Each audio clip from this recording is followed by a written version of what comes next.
Have you ever faced a betrayal so profound, so unthinkable, that it didn't just break your heart, but fundamentally shattered your entire perception of reality? Imagine discovering your husband, the man you built a life with, not just with a mistress, but with your own sister. This isn't just a story. It's a raw, unflinching look at the deepest cuts of infidelity and the powerful, often complex journey of one woman's reckoning. It's a narrative that forces us to confront uncomfortable truths about trust, family, and the choices we make when pushed to our absolute limits. Today, we're diving deep into Sarah's harrowing experience, dissecting the layers of her pain, her calculated resolve, and the ultimate lessons she unearthed from the ashes of her marriage and her relationship with her sister. Our story opens with Sarah returning home, groceries in hand, to a scene that would forever alter her world. The air in her bedroom was heavy, thick with a cloying perfume, sweet like vanilla, yet undeniably sharp. It clung to everything, a suffocating ghost refusing to dissipate. And then she saw it, her husband, Tom, fumbling to pull on his pants, while a woman with fiery red hair sat unapologetically in their bed, making no effort to hide. This isn't just a dramatic movie scene. This is the gut-wrenching reality for countless individuals. The sudden, visceral shock of realizing your sanctuary, your most intimate space, has been defiled. The world tilts on its axis, and every foundation you thought was solid crumbles beneath your feet. Tom's face drained of color, his weak, "Sarah, I can explain," barely reaching her. But Sarah's gaze was fixed elsewhere. It was locked on the woman, the intruder, the architect of her impending devastation. And then the woman turned. The impact was physical, a punch to the gut that stole her breath. It was Jessica, her sister, her baby sister. The revelation isn't just about the affair, it's about the grotesque twist of fate that compounds the agony. It's not a stranger. It's someone woven into the fabric of your life, someone who shared your childhood, your secrets, your family dinners. This layer of betrayal goes beyond mere infidelity. It touches upon a violation of the familial bond, a primal wound that often leaves deeper scars. The shock can be so profound, it triggers a dissociative state, a momentary inability to process the unfathomable. Sarah drops her groceries, apples scattering, milk spilling, a chaotic visual metaphor for her rapidly fracturing world. The mundane act of dropping groceries symbolizes the abrupt halt of her normal life, signifying that nothing would ever be the same again. Jessica's chilling, "Hi, sis," delivered with a smile devoid of shame or sorrow, instantly froze Sarah's blood. This wasn't the smile of someone caught in a terrible mistake. It was the smirk of someone who always got what she wanted, regardless of the collateral damage. This brazenness, this almost pathological lack of empathy, is often a hallmark of certain personality traits, frequently observed in cases where one individual consistently manipulates or takes advantage of another. It hints at a long-standing pattern, a deeply ingrained belief in their own entitlement. Sarah's mind raced, struggling to comprehend. This was worse than a stranger. This was family, the person she had trusted almost as much as Tom himself. The whispered question, "How long?" hangs in the air, a desperate plea for context in a world gone mad. The answer Jessica provides is equally cruel in its flippancy. 2 years, maybe 3. Time flies when you're having fun. 3 years. The sheer weight of that number is crushing. 3 years of shared family meals, of Jessica sitting across from Sarah, laughing, smiling, an insidious wolf in sister's clothing. 3 years of coffee dates, using their bathroom, sleeping in their guest room, intimate acts performed by a betrayer. 3 years of feigned concern, asking about Tom, about their marriage, all while actively dismantling it. This isn't merely an affair, it's a systematic, calculated invasion of Sarah's entire life.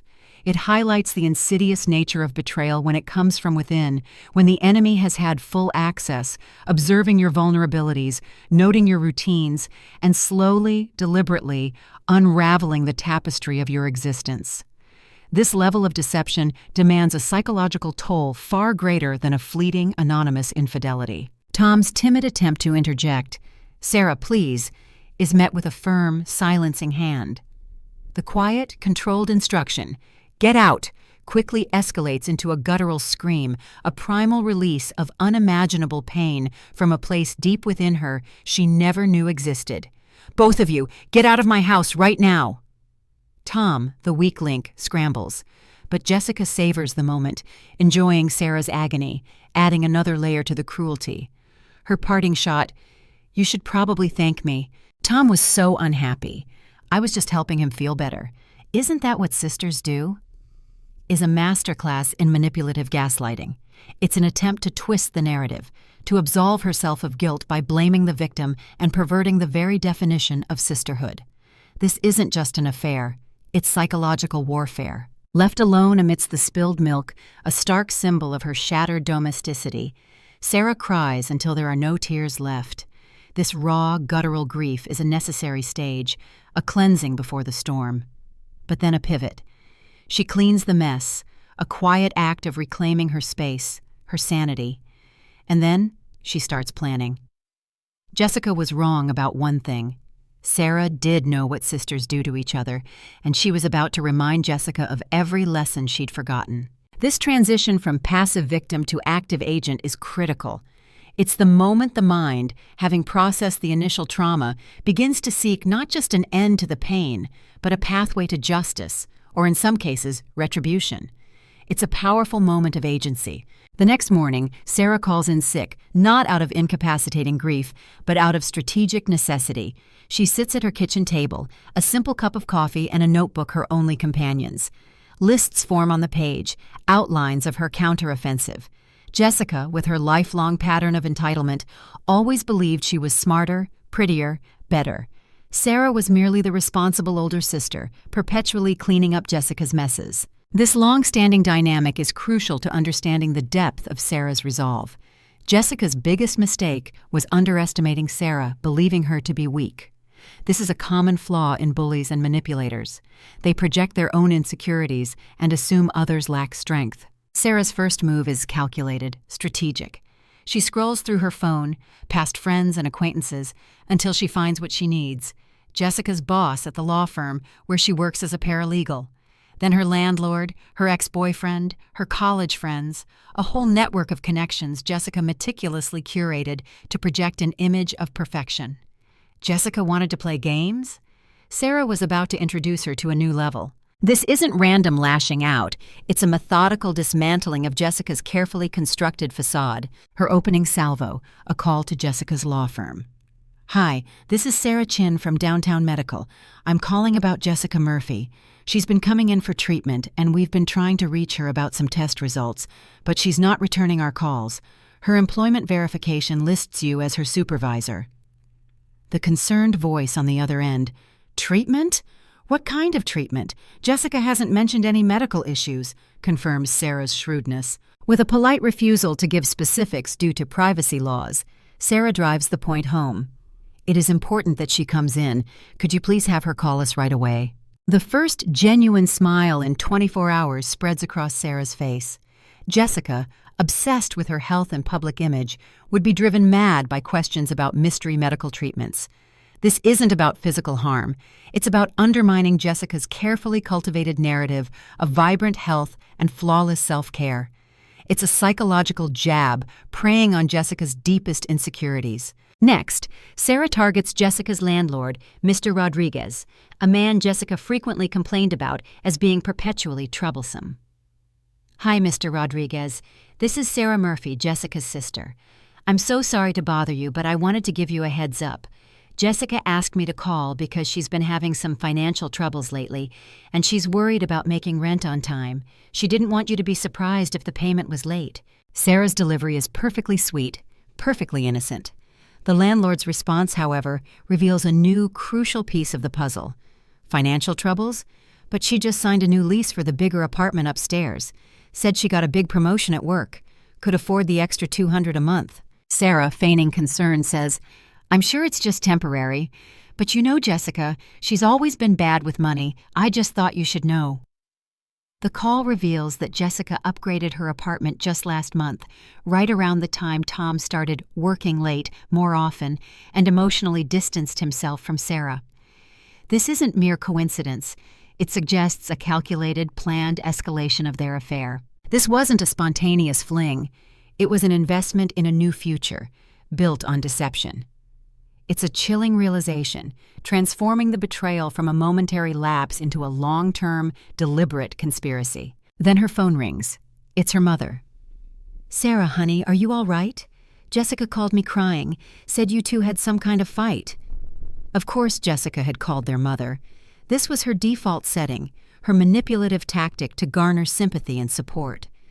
This immediate resort to parental intervention is a classic move for individuals who thrive on playing the victim and avoiding accountability. It demonstrates a deep-seated lack of maturity and an unwillingness to confront the consequences of their actions directly. Sarah, momentarily feeling a pang of guilt for dragging her parents into this, quickly remembers who instigated the mess.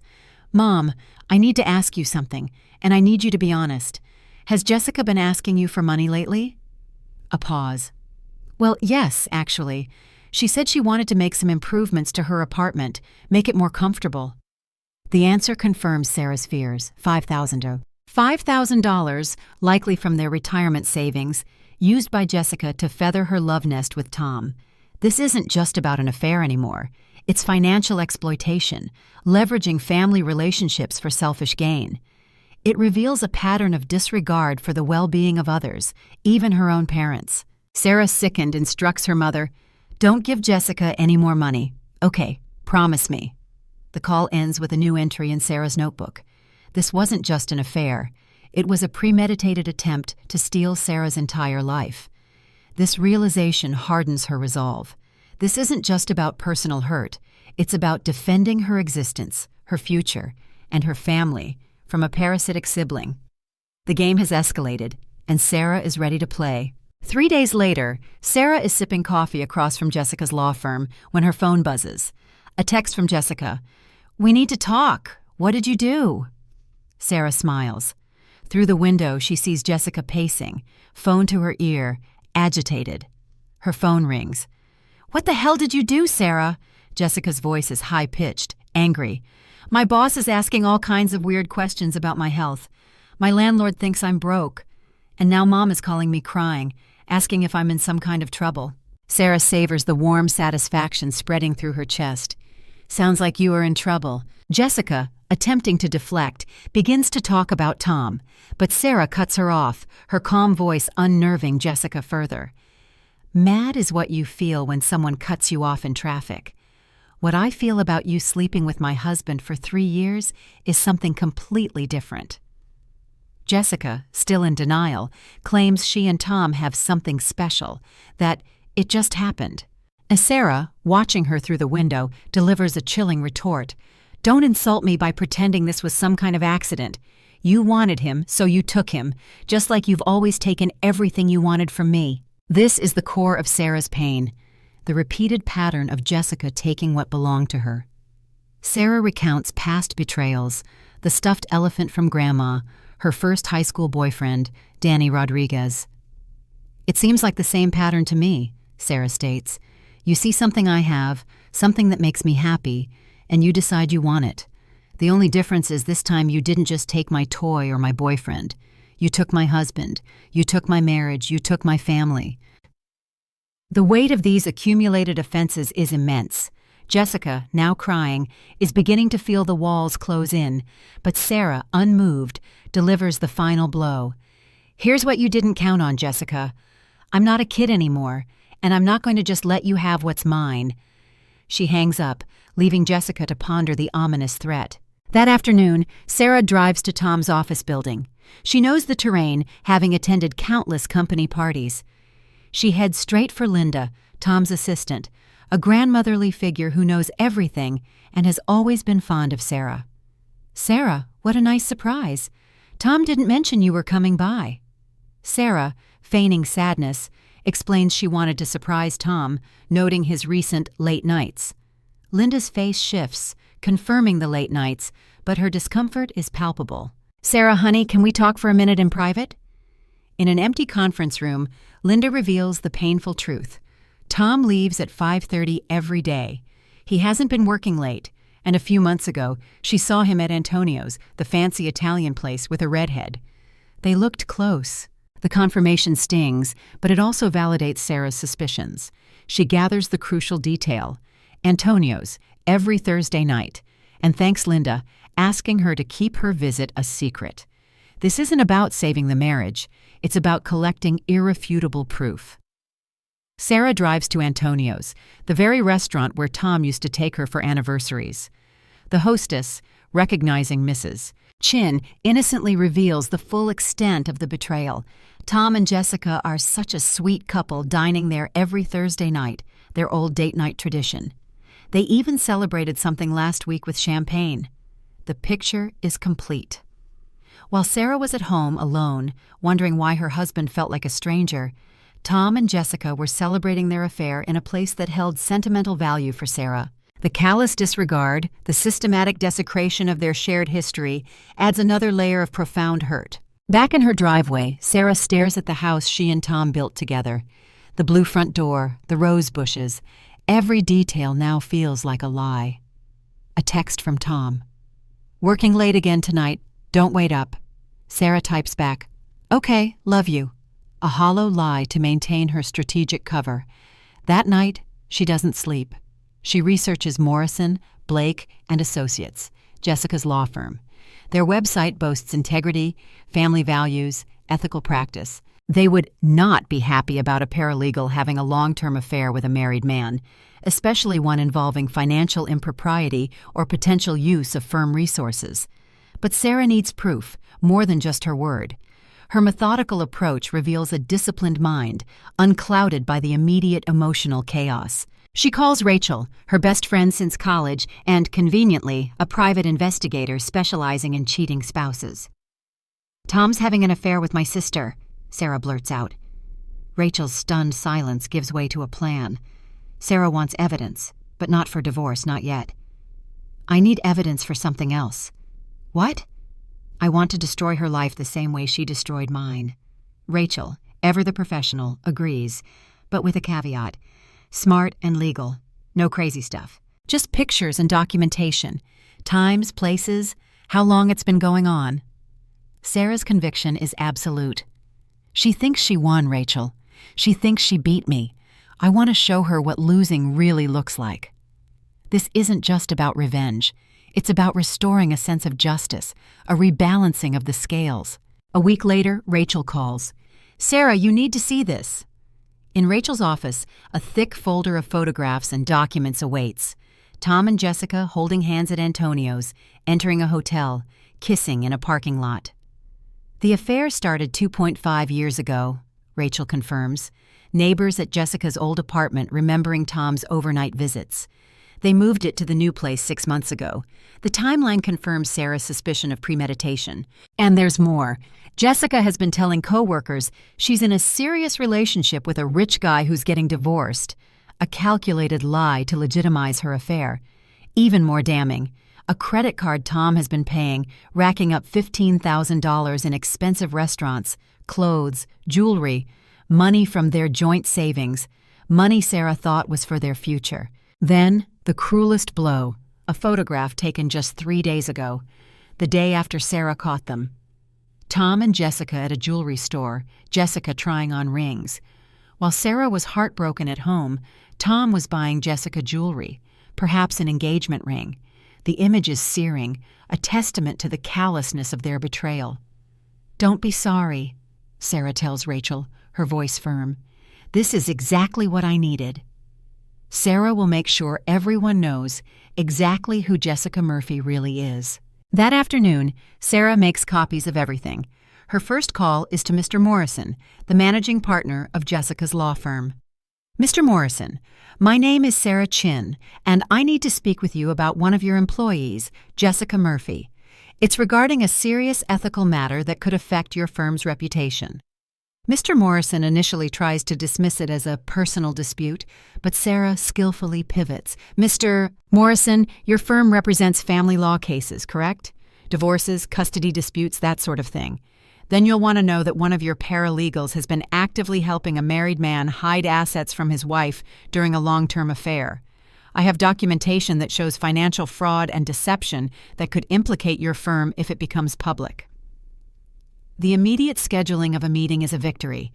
Sarah has weaponized the firm's own values against them. Her next call is to Amanda Torres, a lifestyle reporter at the local newspaper known for articles on workplace ethics and women supporting women. Sarah frames the story as hypocrisy. A woman in family law, helping people through divorce, actively destroying a family herself. "Do you have proof?" Amanda asks. "Photographs, financial records, documentation going back over 2 years." Amanda is interested. Sarah's third call is to Tom's boss, Mr. Park. "Mr. Park, this is Sarah Chen, Tom's wife. I need to inform you about a situation that might affect Tom's work. He's been having an affair with a paralegal at Morrison Blake and Associates, and they've been using company time and resources to maintain their relationship. I thought you should know before it becomes public." Sarah doesn't want to destroy Tom's career completely, but he needs to understand there are consequences. Exhausted but resolute, Sarah reflects on Jessica's arrogant assumption of superiority. Tomorrow, Jessica will realize how wrong she was. Tom comes home at his usual time, the pretense of working late abandoned. "Sarah, we need to talk." His attempt at reconciliation, marriage counseling, whatever you want, is met with Sarah's cold, discerning gaze. She sees him truly for the first time, handsome, yes, but also selfish and weak. "Were you ever going to tell me, or were you just going to keep lying until you figured out how to leave me for her?" Tom's face flushes, his denial weak. "It's not like that.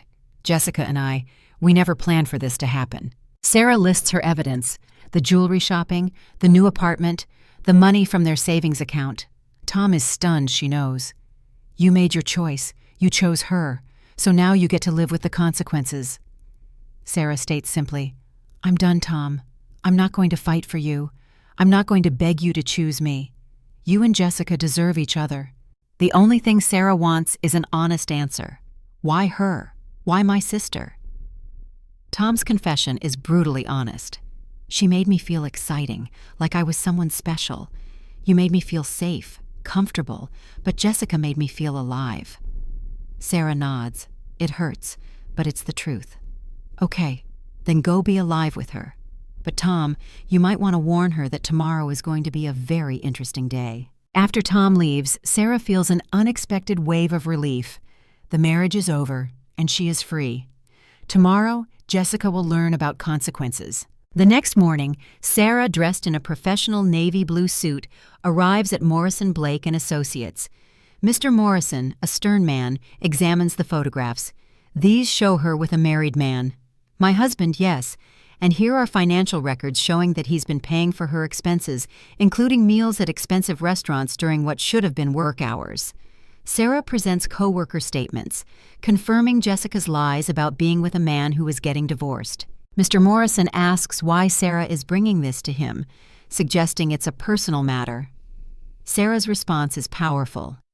"Because your firm handles family law, you represent people going through divorces, people who've been betrayed by cheating spouses. How do you think your clients would feel if they knew one of your employees was actively helping a married man deceive his wife?" She's not asking him to do anything.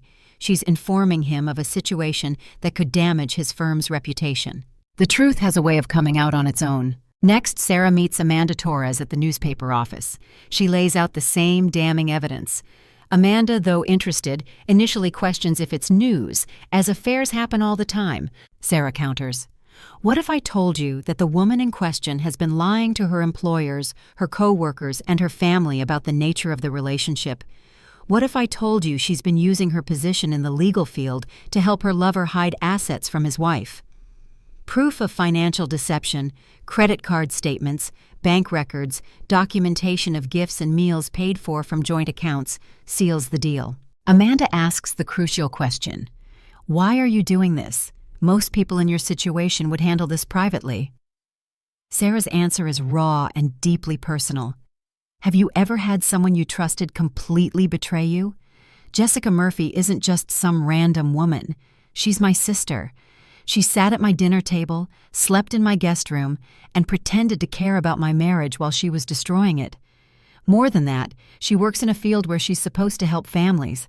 The fact that she could do this while working in family law shows a level of hypocrisy that I think the public should know about. Sarah isn't seeking revenge, she's seeking exposure, truth, and consequences. She was prepared to damage my entire life for her own pleasure. She made her choice. Now she gets to live with the consequences. After leaving the newspaper, Sarah ignores Jessica's frantic calls and texts. Her mother calls distressed. "Sarah, honey, Jessica called me crying. She said you're trying to get her fired from her job. Please tell me that's not true." Sarah's temper flares. "Family doesn't hurt family, Mom. Do you know what Jessica did? She's been sleeping with my husband for 2.5 years. She took money from you and Dad to make her apartment nice for her affair. That's not a mistake. That's a choice. And you know what the worst part is? She's not even sorry. When I caught them together, she smiled at me. She was proud of what she'd done." Sarah confronts her mother's lifelong pattern of enabling Jessica. "You've spent your whole life cleaning up Jessica's messes, making excuses for her. But she's 32 years old. She's not a child anymore. And this time, I'm not going to pretend it didn't happen." Sarah hangs up, knowing her parents will likely side with Jessica, as they always have. But this time, Sarah won't be the understanding, forgiving sister. That afternoon, Sarah takes practical steps. She opens her own bank account, transfers half of their joint savings, her legal share, to offset the $15,000 Tom spent on Jessica. Then she consults a divorce lawyer, Patricia Wong, specializing in infidelity cases. Sarah wants a quick, clean divorce. "I don't want his money. I just want to be free of him as quickly and cleanly as possible. I want the house. He can have everything else." This isn't about greed. It's about reclaiming her space, her stability, her peace of mind. Returning home, Sarah sees Jessica waiting, disheveled, smeared makeup, looking terrible. "We need to talk," Jessica pleads. "No, we don't." Jessica, for the first time, looks truly scared. "I might lose my job." Sarah's response is chillingly calm. "Good." And she goes inside, locking the chain. This moment marks a stark reversal of power dynamics. The next morning, Jessica is pounding on Sarah's door. "They fired me." Her voice is raw, broken. "You're sorry?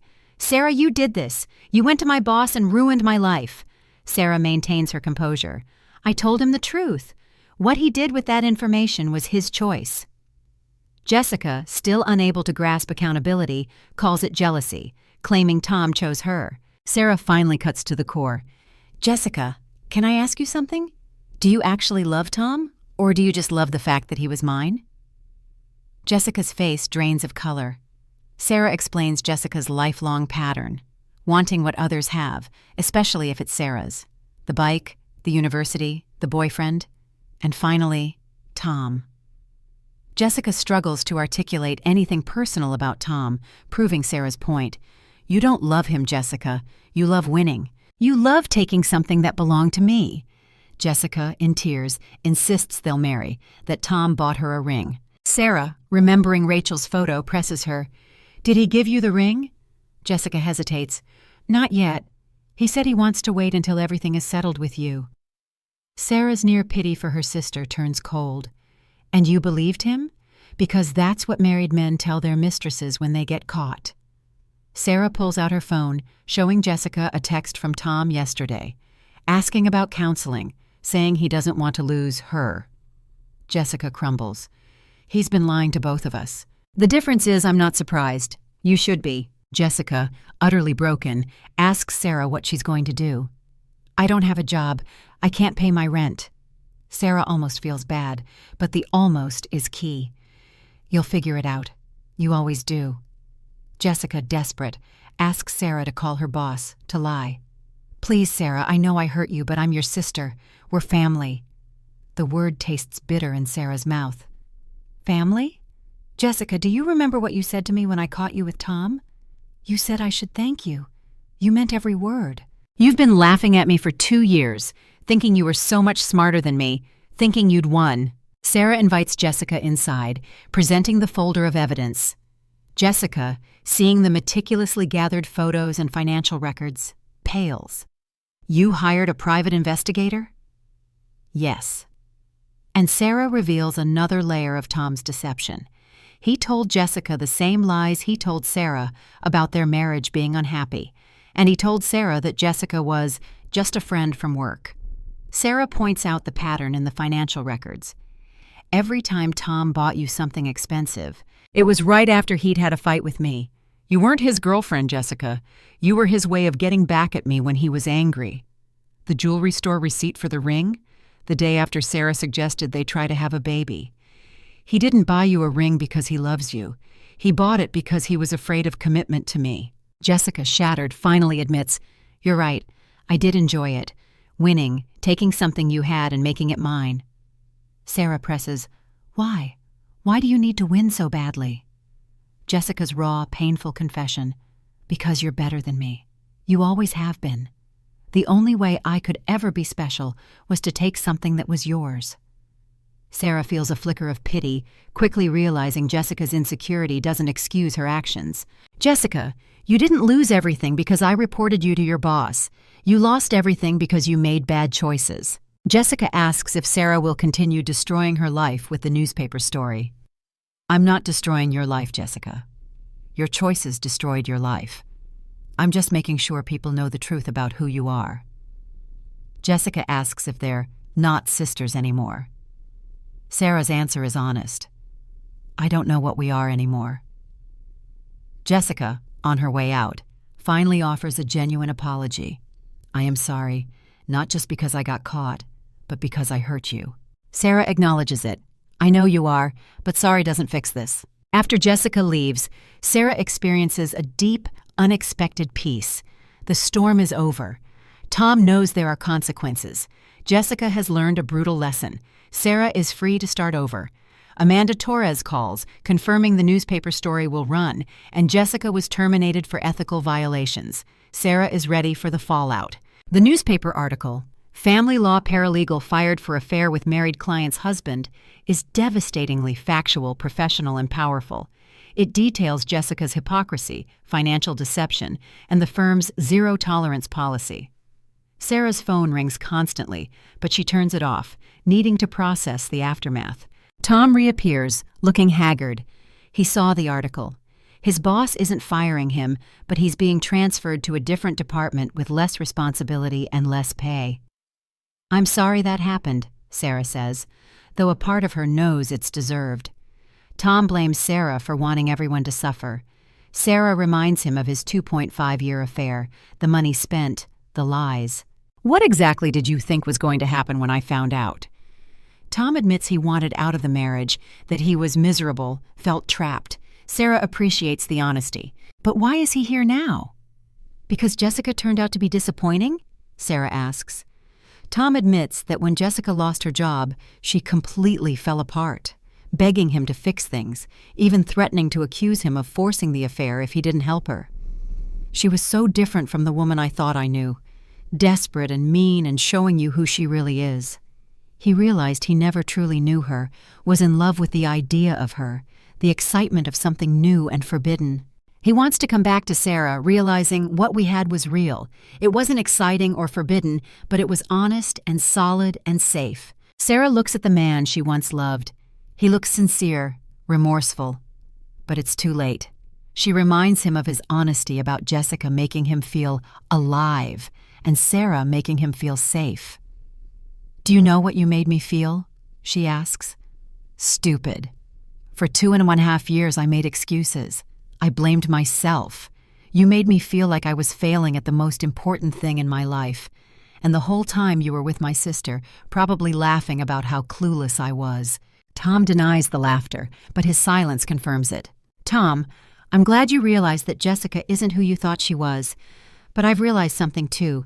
You're not who I thought you were either." She confronts his lies, his disloyalty, his abandonment. He claims he made mistakes, but isn't a bad person. "You're not evil, but you're not the man I married. That man wouldn't have done what you did." He threw away their 8 years of marriage, not her. He desperately asks for another chance, counseling, rebuilding trust. "Tom, stop. Just stop." Sarah reveals the deepest cut. "It's not that you had an affair. It's not even that it was with Jessica. It's that you wasted 2.5 years of my life, 2.5 years when I could have been with someone who actually wanted to be with me. He didn't want to be with her. He just lacked the courage to leave. He asks if there's any way back. Maybe there's a way for you to fix yourself, but there's no way to fix us. She doesn't trust him, doesn't love him the way she used to. She can't spend her life wondering if he's lying again. Tom finally accepts his loss. I've lost everything, haven't I? You, Jessica, my job. Sarah confirms. Tom, those are consequences. They're what happens when you make bad choices. He loved her, she loved him, but love isn't enough if you can't be trusted. Another wave of relief washes over Sarah. She said everything she needed to say. Patricia Wong calls. Tom has signed the divorce papers. Sarah gets the house. He gets everything else. Done. Final. She feels lighter. She calls Rachel, telling her she rejected Tom. A few weeks ago I might have, but not now. I've learned too much about who he really is. Jessica? She's finally starting to understand what she's lost. Forgiveness for Jessica? Maybe someday, but not anytime soon. And even if I forgive her, I'll never trust her again. That's fair. Sarah eats dinner alone, reading a book. Peaceful, not lonely, free. 3 weeks later, as Sarah packs for her move to Seattle, a well-dressed, middle-aged woman, Margaret Morrison, appears at her door. I'm the wife of James Morrison from Morrison, Blake & Associates. Sarah's stomach drops. Margaret thanks Sarah, saying her actions prevented a much bigger problem for the firm. Mrs. Chin, Jessica Murphy wasn't just having an affair with your husband. She was stealing from our clients. Sarah is stunned. During the investigation, they discovered Jessica had been skimming small amounts from client trust accounts for 18 months, nearly $30,000 in total. Most of it funded her affair with Tom. The firm covered the losses, and the evidence was turned over to the police. Jessica will face criminal charges for embezzlement and fraud. Sarah had wanted consequences, but never imagined this. Margaret emphasizes that Sarah saved the firm's reputation and prevented further theft. She hands Sarah an envelope, a $5,000 check, and a job posting for a paralegal position at a Seattle law firm, specializing in family law, looking for someone with strong ethical standards and attention to detail. The firm recommends Sarah. Sarah, though hesitant to accept money, is told it's compensation for her thorough evidence gathering. Margaret offers advice. What your husband and sister did to you was terrible, but don't let their betrayal define the rest of your life. You're young, you're strong, and you have a chance to start over. Take it. Sarah processes the new information. Jessica wasn't just a cheat. She was a criminal. Amanda Torres calls, confirming a follow-up story about Jessica's embezzlement charges. Sarah wants a quote for the article. You can say that I'm glad the truth came out and that I hope the clients who were stolen from can find some justice. Nothing about Jessica specifically. No, I think enough has been said about that. Sarah calls her parents, her father answering. He's relieved she's okay, but devastated by Jessica's charges. Sarah, I owe you an apology. When this all started, your mother and I thought you were being too harsh with Jessica, but we were wrong. We've been making excuses for Jessica's behavior for so long that we stopped seeing who she really was. Tears fill Sarah's eyes. This is the validation she desperately needed. She learns Jessica never paid back the $5,000. Sarah decides to pay it back herself with the check from Morrison Blake. It's not charity, Dad, it's justice. She visits her parents. Her mother, tearful, admits they should have protected Sarah too. Her father expresses pride in Sarah's courage. Sarah hands them the check. They initially refuse, but Sarah explains its origin. Her father accepts it, saying it doesn't change anything. They love her and should have stood by her. Jessica will likely go to jail. Will Sarah visit her? I don't know. Maybe someday, but not anytime soon. Tom again is on her porch. He heard about Jessica's arrest. He apologizes, saying he realized how much he didn't know about her, how much he didn't want to know. Sarah asks if he knew about the stealing. No, God, no. If I had known, I would have stopped it. Sarah, for the first time, believes his honesty. She tells him she's moving. They're divorcing. He's in therapy, trying to figure out how he became that person. That's good, Tom. You should do that. He hopes she's happy. They discuss friendship someday. Tom leaves, expressing how much he'll miss her. Sarah feels relief. The courthouse is busy for Jessica's arraignment. Sarah watches as Jessica, thin, pale, in an orange jumpsuit, pleads not guilty. Bail is set at $50,000. As Jessica is led away, their eyes meet, and Sarah sees genuine remorse. Her parents are there too, hoping to help with bail, but they can't afford it. Good, Sarah says, surprising them.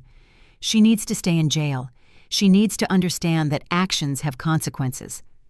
Her parents, for the first time, agree not to enable Jessica. Sarah's divorce is final. 8 years of marriage, over. She feels lighter. Rachel calls. No regrets about the divorce. We weren't right for each other anymore. Sarah's plan for Seattle? New job, apartment near the waterfront, getting a dog named Charlie. Tom was allergic. She can do whatever I want. 6 months later, Sarah is thriving in Seattle. Meaningful work, a lovely apartment, her golden retriever Charlie. Her phone buzzes with a text from David Kim, a kind, funny, honest colleague from her new firm. They've been dating casually. Sarah texts back she's working late. An envelope is slipped under her door. A letter from Jessica. It expresses profound sorrow, detailing 6 months in jail, therapy, understanding her selfishness and cruelty. She knows she can't undo the damage, but she sees it now, is ashamed. She's glad Sarah is happy, doesn't ask for forgiveness, just wants Sarah to know she's truly sorry, for the first time. She hopes someday Sarah can remember the good parts of their sisterhood. Sarah reads the letter twice. Charlie, sensing her emotions, rests his head in her lap. Sarah realizes it doesn't matter if Jessica's apology is genuine or another manipulation. Sarah has already forgiven Jessica, not for Jessica's sake, but for her own. She let go of the anger, which was hurting her more than Jessica. She puts the letter away, focused on moving forward. David texts again, seeing her office lights on, offering company and Thai food. Sarah looks at her apartment, her sanctuary, her new beginning, and at Charlie, who perks up at the mention of food. That sounds perfect, she says. As she hangs up, she realizes she's not just surviving, she's thriving. Work that matters, unconditional love from Charlie, new friends, a new city, new possibilities. And David, someone who sees her as she is now, not the broken woman she once was. 1 year later, Jessica walks into Sarah's Seattle office. Thinner, hair shorter, humility replacing arrogance. I just got out. I wanted to apologize in person for everything. Sarah allows her to sit, asking what she learned in prison. Selfishness, entitlement, not knowing how to be happy with what she had.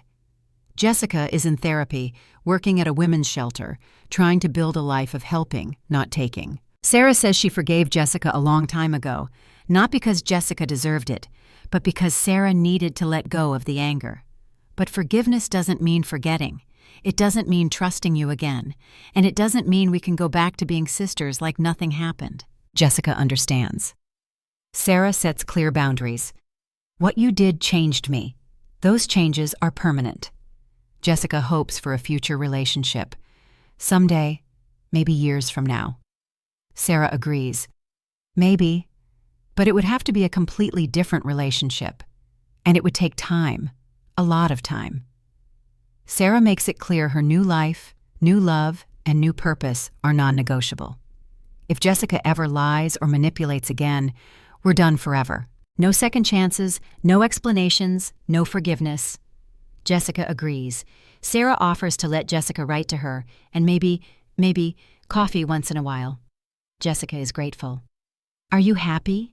Really happy? Jessica asks. Yes, Sarah says. I am. Later that evening, David, her boyfriend, proposes a partnership at his firm, heading a new domestic violence division. Then, the velvet box. I'm not asking you to marry me, not yet, but I'm asking if you'd consider it, if you'd consider building a future with me. Sarah's heart races. The simple, elegant ring. I know you've been hurt before, but Sarah, I love you.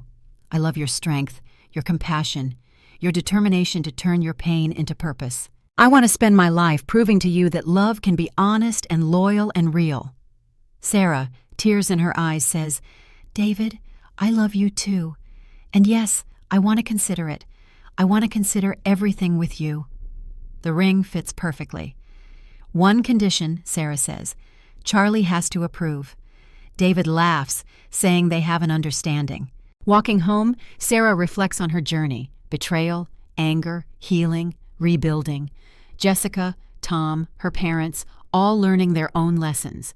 But mostly, she thinks of herself, the woman she'd become, stronger, wiser, more careful with trust, more generous with love.